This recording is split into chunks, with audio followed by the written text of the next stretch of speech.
Hello guys, what is up? My name is Dylan. Welcome to the Popcorn Podcast. Welcome back, of course. If you have been tuning into the channel recently, I hope everyone's doing great.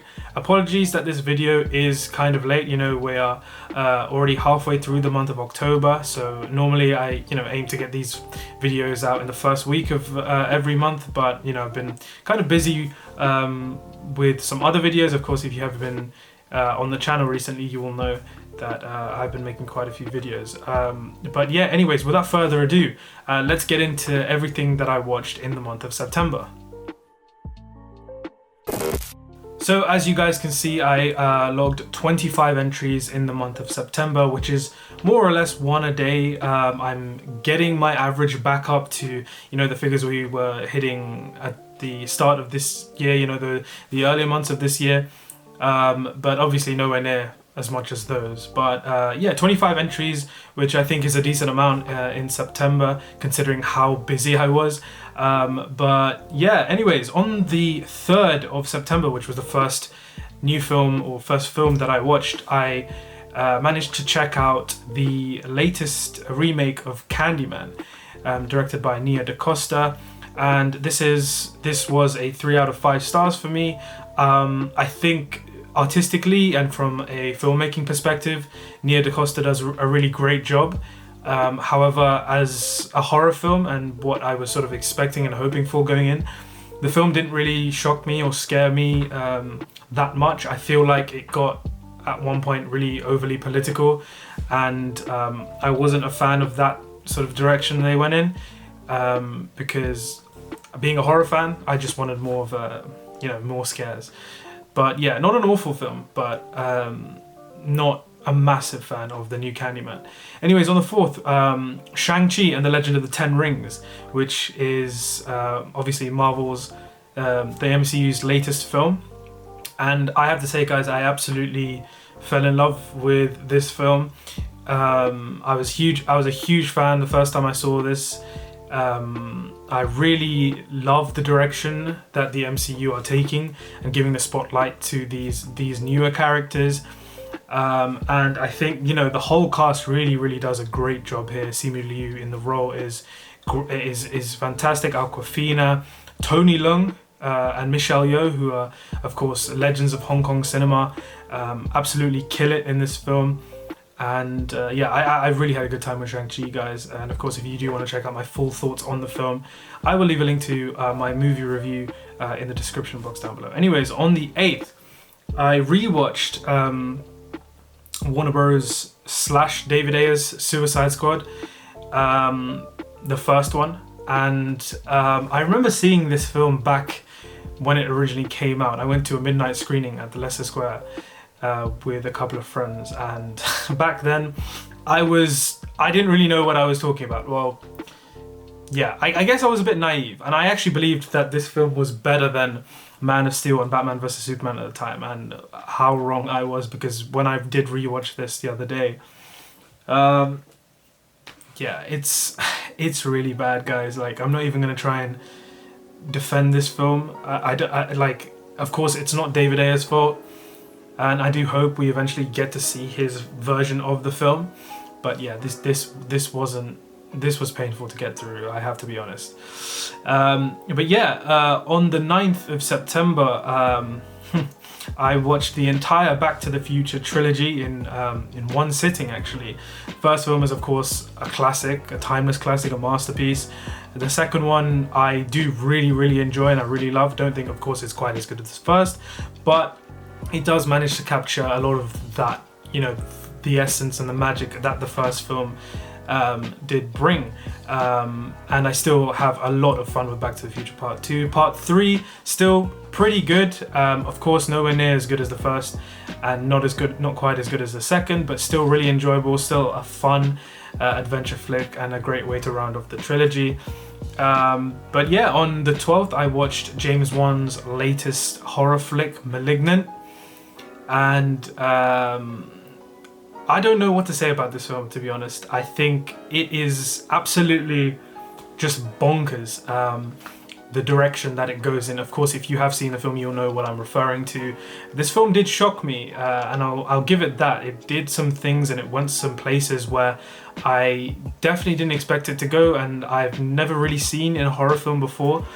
And a lot of people will, of course, instantly be turned off by some of the story choices in this. But I thought, like, it's something that I haven't seen before, and I'm a fan of James Wan and the way he tackles horror and how he's able to film and shoot horror and how he's able to build tension. So even though this definitely wasn't a perfect film by any means, it was something new and I appreciated it for that. But anyways, on the 13th, I watched Battle Royale for the first time, believe it or not. And I absolutely love this film. I prefer it to The Hunger Games in pretty much every single way. It's violent, it's tragic, it's so many different things. And yeah, I think, you know what, actually, I'm going to give this a 5-star.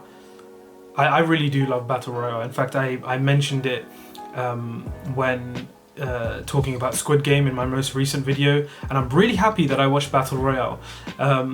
And it's really weird because, of course, Squid Game is just blown up, and of course does draw inspiration from this this Japanese film as well. So it's quite a coincidence, but yeah, Battle Royale, terrific film.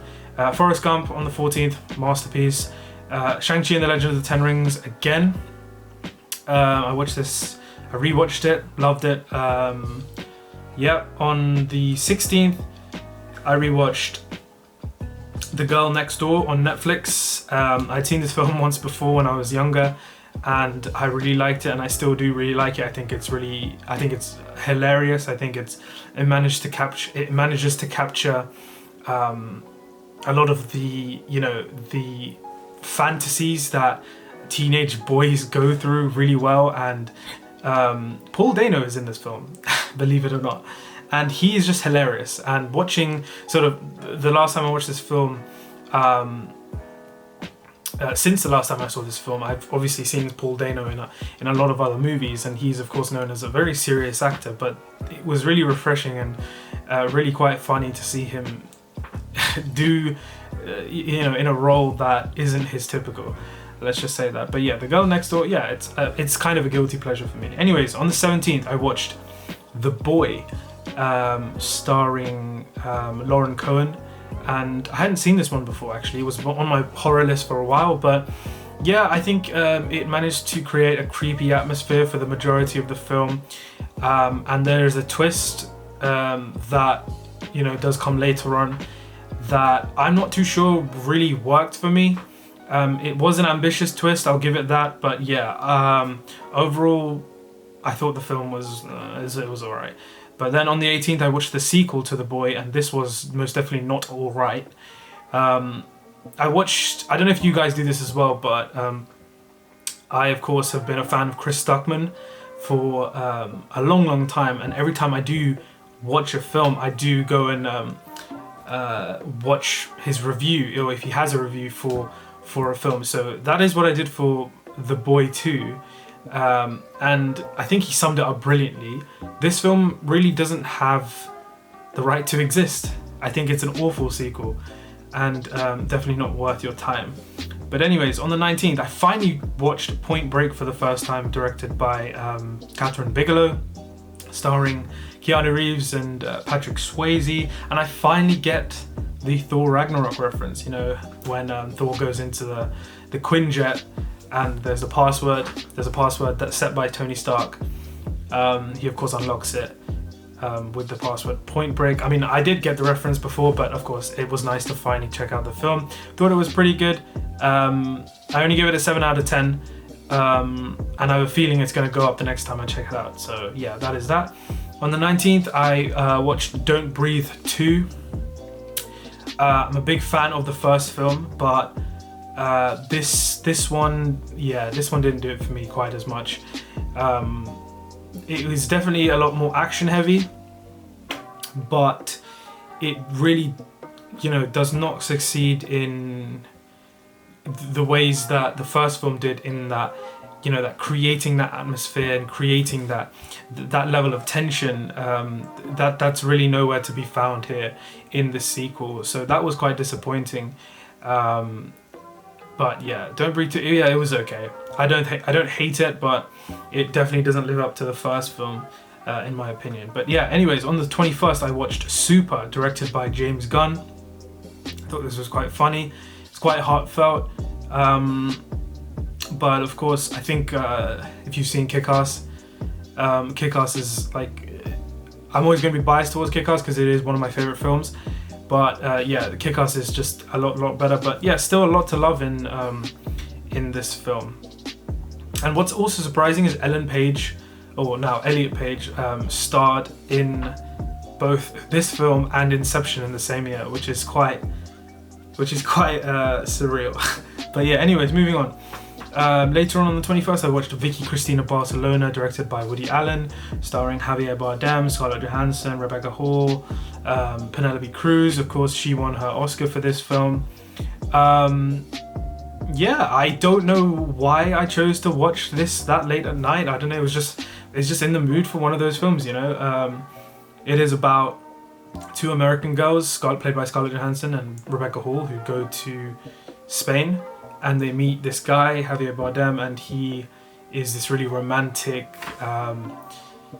stranger who essentially the two girls find themselves being incredibly attracted to. And you know, there's a lot of sex and there's a lot of romance and yeah, it was I thought it was pretty good. But yeah, I think I still prefer Midnight in Paris over this. But yeah. Anyways, on the 22nd, I watched Kate, which is a new Netflix-produced action thriller starring Mary Elizabeth Winstead. I thought the way the film was shot and the cinematography behind this was like, I really loved that. However, the story, we've seen this a million times before. I could name like hundreds of other films that have basically done the same thing as this film, gone in the same direction. You know, films like Ghost in the Shell, Lucy, those kind of films. So that is the reason why I only gave it 3 out of 5 stars. But you know, yeah, it was pretty entertaining. Action sequences are pretty good. So yeah. Anyways, so on the 22nd, later on that night, I rewatched, of course, Whiplash for like the 1000th time. It is one of my favorite films of all time, and whenever I get an opportunity to show it to friends who haven't seen the film, I will take that in an instant. So yeah, of course, masterpiece Whiplash. Super 8, which I missed out when I was a kid watching this. I was going to see it in the cinema, but I think I got ill. But finally watching it, it's directed by J.J. Abrams and produced by Steven Spielberg, and you can definitely tell that, you know, there are a lot of Spielberg's fingerprints over this film. But I only gave it a 7 out of 10. I wanted to like it a little bit more, but I feel like because I'd seen Stranger Things before I'd seen this film, it didn't hit me as hard. I still prefer Stranger Things, and I'm a big fan of that show. So yeah, it's not necessarily this film's fault, I don't think, but more so just what I've seen before and my expectations, and whether my expectations were met was the factor in my grading for this film. But yeah, still overall a pretty good film, I would say. On the 23rd, Ferris Bueller's Day Off, which is of course a classic. On the 24th, I decided it was time to start watching some of Cary Fukunaga's previous work. So I started off with his film Beasts of No Nation, which is a really brutal and horrific film, to be honest. And I think what the film does really well is, once again, like many of the films that I have spoken about that I watched in this month, really creating an atmosphere where you feel vulnerable and you really sympathize with the characters and the sort of political environment that, you know, this film explores as well. Some really brutal stuff, and yeah, I think that this was a really powerful film that I think gets overlooked quite a lot. More people should definitely check this film out. I don't think it's quite as good as Blood Diamond, but it's not the same. It sort of tackles similar themes, but it's from the perspective, the character perspective is very different to that of Blood Diamond. But yeah, really good watch, I would say. But yeah, on the 25th, Shang-Chi and the Legend of the Ten Rings for the third time in a month. If you couldn't tell by now, I did love this film. It's in my top 10 MCU films for sure. But on the 27th, or leading up to the 27th, in those few days, I watched the Netflix series Maniac, of course, directed by Cary Fukunaga. I thought the film was really ambitious, and I loved the futuristic setting that it creates, and it stars Jonah Hill and Emma Stone, who give really good performances. Each episode, they're really allowed to change up the roles they play, and that sort of allowed them to stretch their acting chops. And Cary Fukunaga does a really good job directing this entire series. And yeah, I only give it a 7 out of 10 because I thought the story lacked a little. I was really impressed by the sort of ideas and themes explored, but the storytelling wasn't always the strongest with this series, and in some episodes I found it quite a sort of a challenge to link them all together, but by the end of it, it wrapped up really nicely, and yeah, I think I enjoyed Maniac quite a lot actually. But yeah, on the 27th, coming into the end of the month, you know what I'm doing here. Casino Royale, Daniel Craig's first outing as 007, and this is probably my favorite Bond film, I would say. I absolutely love everything about the film, the action, the romance, the structure of the film, the performances, the music. I think, in my opinion, Casino Royale is probably the best Bond film for me. Yeah, that still hasn't changed, and that's really going to be hard to top, I would say. But then on the 28th, Quantum of Solace. Had to go and ruin it, didn't you?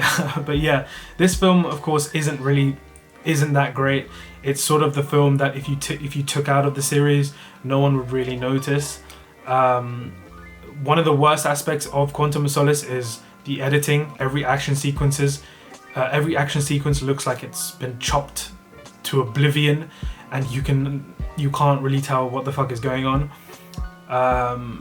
So yeah, this is clearly the worst Daniel Craig Bond film. And yeah, anyways, moving on.